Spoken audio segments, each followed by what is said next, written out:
Баршаға сіздер менен Ықылас Аралбаев.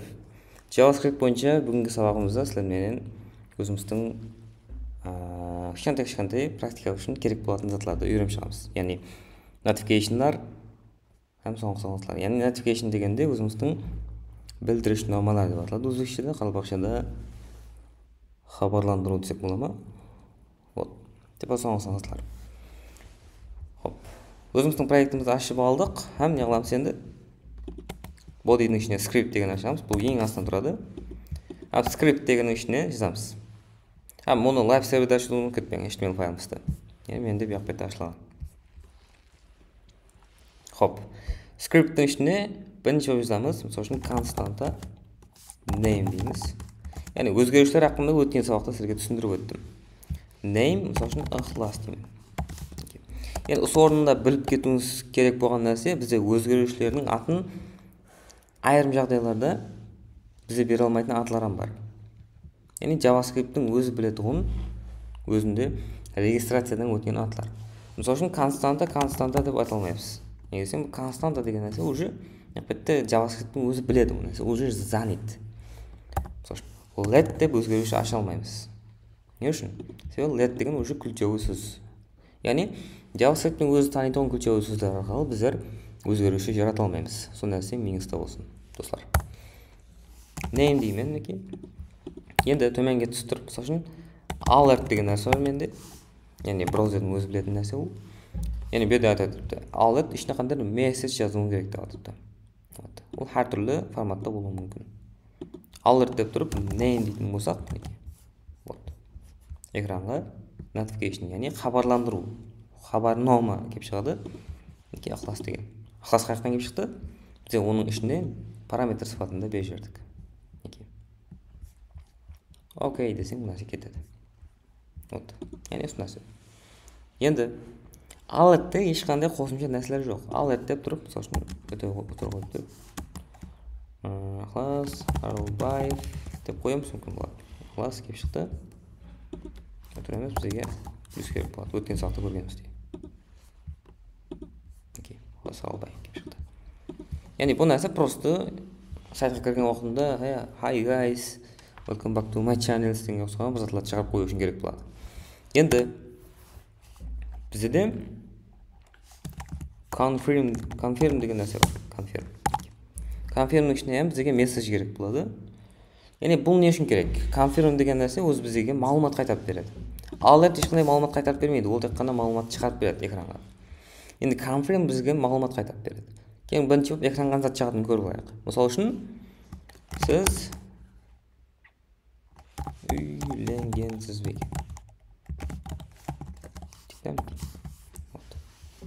Ықылас Аралбаев бірінші шықты. Алертіміз, яғни бұл жақтағы алертіміз. Окей десем.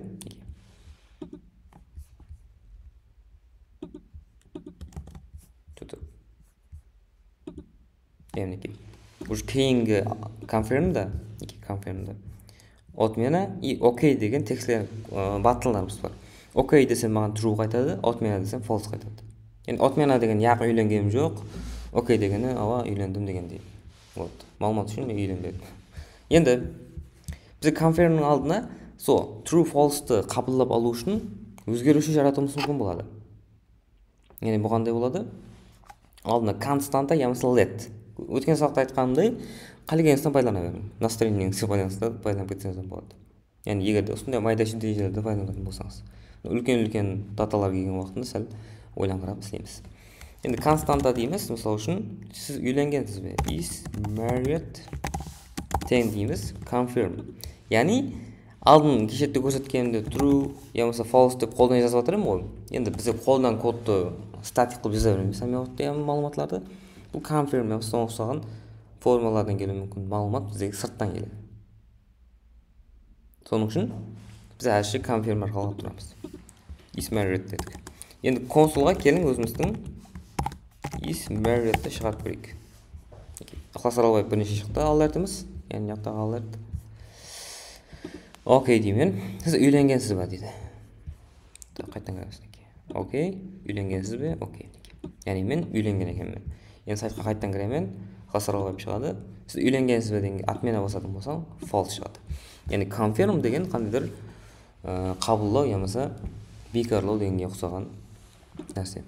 Яғни бұл жердегі нәрсені түсініп алған болсаңыз жүдайым зор. Яғни константа деп тұрып таза коробка аштық. Is married деген сол коробканың ішіне бізге confirm деген бір атам беріп жатқан мағлұматты сап қойдық болған.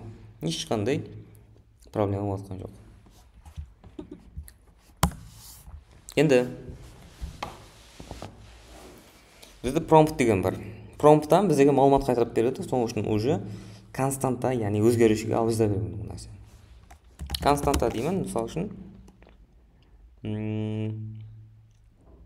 h дейді, тең prompt дейік. Prompttың ішіне месседж жіберуіміз мүмкін. Сіздің жасыңыз нешеде? Кстати, сосын бізде мына жаққа екі тырнақшық пайдаланып кеткеніміз мақұл сондай жағдайларда. Не үшін? Себебі мынандай жерде сіздің деген уақытында, мысалы үшін іңнің басты өтіледі ғой. Менде қалбақша арсқаттық жоқ. Іңнің басты өтіледі ғой. Сол кезде мынандай апостроф қоятын болсаңыз, мына жақтағы мен бірдей болатын болса, конфликт болып қалуы мүмкін. Уже мына жерде стринг таусылды, мына жаққа өзі білсін деген деп кетеді да мінекей. Вот. Соның үшін екеулік кавычка беріп кеткеніміз мақұл осындай жерлерде. Енді төменге түсіп тұрып cancel log h деймін шығарған. H. Яғни мына жақта prompt берген мағлұматты h-ге салып қойып, оны кейін консольға шығарады біз. Уже бұл нәрселерді сіздер түсінесіздер. Қыздар.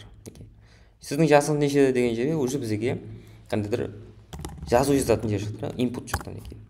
Атмен алып тұрамын, қайттан кіремін, ықыласырға шықты. Сіз үйленгенсіз бе? Құдай қаласа алға. Сіздің жасыңыз нешеде? 19-да. Окей дейміз. Яғни сіз үйленгенсіз бе? True, жасыңыз нешеде? 19-да шықты. Яғни бізде мағлұматларды клиенттен, яғни сайтқа кірген адамнан арқайын алып жатырмыз. Вот. Енді біздер ең төменіне келін бір практика сипатында кішкентай бір нәрсе істейміз. Кейін мынандай қылайық. Бірінші болып бізде name деп аламыз ғой. Name деймін, сырттан алайық келін. Бұны өшіреміз и name қаям. Prompt дейміз да неге. Атыңызды кіретін. Кірдің. Вот, name шықты. Яғни атын алдық. Тосын қандайдыр пәленші is married, яғни үйленген, үйленбегенін білдік. H, вот. Яғни жасын алдық. Енді не зат болуы мүмкін? Константа, мысал үшін болуы мүмкін бізде де например жасау орныңыз, давайте. Яғни енді английский қылып өзгерушілер кіртіп жатырмын. Сосын бағана айтқандай, JavaScript'ің өзіндегі ключевой сөздерден басқа қалеген нәрсені жазып кетсеңіз болады. Класста өзгеріш жаратуыңыз мүмкін, қалегеніңіз өзіңіз. Енді мысалы үшін біздер адрес дейді. Тең prompt жасау орныңызды кіретін дейді. Вот. Енді жақтағы әмен нәрсені тұрасың, яқшы бір көз тексеріп көрейік. Console log мысалы үшін name и console log адрес. Пока окей деп жіберемін. Негізі мағлұматлардың әмнесі обновление болған жоқ әлі. Атыңызды кіретін. Ықылас Арылбаев. Окей. Сіз үйленгенсіз бе? Атмені. Яғни үйленбедім бе? Сіздің жасыңыз нешеде? 19-да. Окей.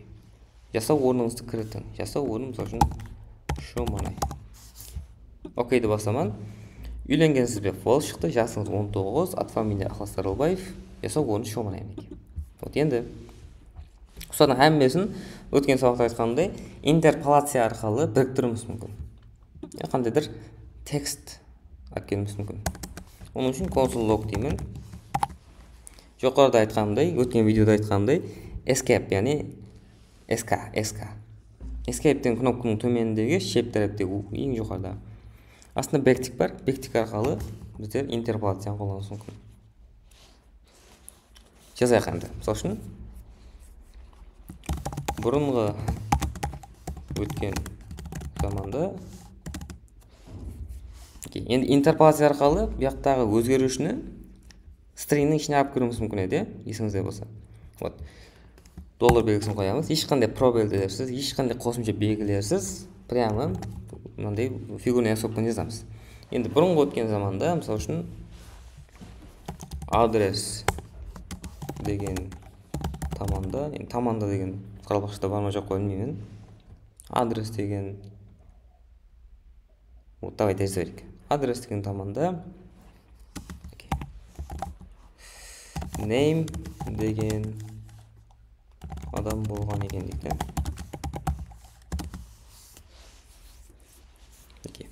Һәм ол age жасында, мысалы үшін, зат болған болуы мүмкін. Үйленген екен дейді. Үйленген екен. Енді ондай мәнісі мощный болды деп айта алмаймын. Бірақ біз не қылдық? Өзіміздің малуматларды алуды үйрендік бірінші кезекте констант арқылы, яғни өзгеріш арқылы қандайдыр? Let деп кетсеңіз болады. Малуматларды консольға шығаруды үйрендік, һәм консольға интерполация, яғни стрингнің ішінде қандайдыр өзгерушілерді алып кіруді үйрендік. Түсіндік қой? Вот. Енді қарайтын болсақ, неке? Атмосфердің әмесін пакы өшіп тұраман. Керемес. Окей. Қайтадан шешіп берейін. Атмосфер қарайтын. Класс Аралбаев. Окей. Сіз үйленгенсіз бе?